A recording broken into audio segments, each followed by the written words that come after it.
ಕ್ರೀಡೆಯನ್ನ ಆಡುವುದು, ಸರಸ ಸಲ್ಲಾಪದಿಂದ ಮಾತನಾಡುತ್ತ ಕಾಲವನ್ನ ಕಳೆಯುವುದಕ್ಕೆ ಸರಿಯಾದಂತ ಸಮಯ ಇದಲ್ಲ.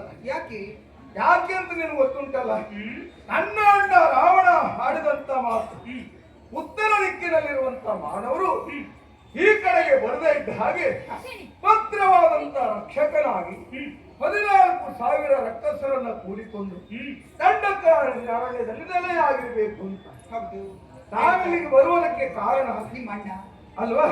ನೀನ ಯೋಚನೆ ಮಾಡು. ನಿನ್ನ ಜೊತೆಯಲ್ಲಿ ನಾನು ಕಾಲವನ್ನು ಕಳೆಯುತ್ತಾ ಇದ್ದೇನೆ. ಸಮಯ ಸಾಧಕರಾದಂತ ಬುದ್ಧಿಜೀವಿಗಳಾದಂತ ಮಾನವರು ಎಷ್ಟೊತ್ತಿಗೆ ಬರ್ತಾರೆ ಅಂತ ಹೇಳುವುದು ಕಷ್ಟ.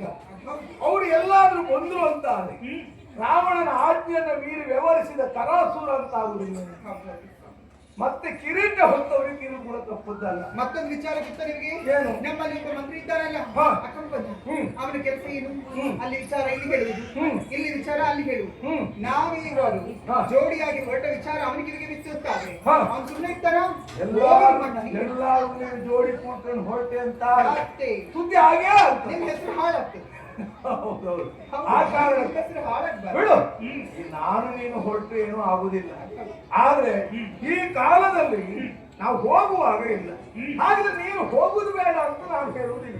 ಅಂದ್ರೆ ನೀವು ಬರ್ತೀರಾ? ನಾನಲ್ಲ, ಮತ್ತೆ ನಿಮ್ಗೆ ಎಲ್ಲ ಮಾಡ್ಕೊಡ್ತೇನೆ. ಹೌದು, ಮಧ್ಯಾಹ್ನ ನನ್ನ ತಂಗಿ ಶೂರ್ಪನಕ್ಕಿದ್ದ. ಶೂರ್ಪನಕ್ಕಿ? ಹೌದು. ಅಲ್ಲ, ನೀವೇನು ತಿಳಿದು ಮಾತಾಡ್ತಾ ಇದ್ದೀರೋ ತಿಳಿಯದೆ ಮಾತನಾಡ್ತಾ ಇದ್ದೀರಾ? ಶೂರ್ಪನಕ್ಕಿಯನ್ನು ಕೂಡ್ಕೊಂಡು ಹೋಗು ಅಂತ ಹೇಳ್ತಾ ಇದ್ದೀರಿ. ನಿಮ್ಮಲ್ಲೇ ಕೇಳ್ತೇನೆ, ಅವಳನ್ನು ಕೂಡ್ಕೊಂಡು ವನವಿಹಾರಕ್ಕೆ ಹೋದ್ರಿ, ಅದು ವನವಿಹಾರ ಆಗ್ತದ್ಯಾ? ಅಲ್ಲ, ಜಲಕ್ರೀಡೆ ಆಡುವುದಕ್ಕೆ ಮುಂದಾದ್ರೆ ಜಲಕ್ರೀಡೆ ಆಗ್ತದ್ಯಾ? ಎಮ್ಮೆಯನ್ನು ಕರ್ಕೊಂಡು ಹೋಗಿ ನೀರಿಗಿಡಿಸಿದ್ರೆ ಅದು ನೀರಾಟ ಆಗುವುದಿಲ್ಲ, ಕೆಸರಾಟ ಆಗ್ತದೆ. ಅಲ್ಲ, ಅವಳು ಜಲಕ್ರೀಡೆ ಆಡಬೇಕು ಅಂತೀನಿ. ಅವಳು ಮೇಲೆ ನಿಂತು ನೋಡ್ತಾಳೆ, ನೀ ಜಲಕ್ರೀಡೆ ಆಡುದು. ಅದೇನೋ ಸರಿ. ಮತ್ತೆ ಅವಳು ನಿನ್ ಜೊತೆ ಬಂದ್ರೆ ಹೆದರಿಕೆ ಇರುವುದಿಲ್ಲ. ಅದೇನೋ ಹೌದು, ಅವಳ ನೋಡೇ ಭಯ ಪಡ್ತಾ. ಸರಿ, ನನಗೆ ರಕ್ಷಕಿಯಾಗಿ ಬರ್ತಾಳೆ ಸರಿ. ಆದ್ರೆ ಯೋಚನೆ ಮಾಡಿ, ಅವಳ ಸ್ವಭಾವ ಇಂಥದ್ದು. ಹೆಣದ ಮೇಲೆ ಕುಳಿತುಕೊಂಡು ಹೋಳಿಗೆ ತಿನ್ನುವ ಸ್ವಭಾವ ಅವಳದ್ದು. ಹಾಗಿರುವಾಗ ಕರೆದುಕೊಂಡು ಹೋದಾಗ ಅದೇನಾದ್ರೂ ಹೆಚ್ಚು ಕಡಿಮೆ ಮಾಡ್ತಾಳೆ ಇಲ್ಲ ಎನ್ನುವ ಭಯ. ಅದೇನೇ ಇರ್ಲಿ, ಜೊತೆಗೆ ನಾನಿದ್ದೇನೆ.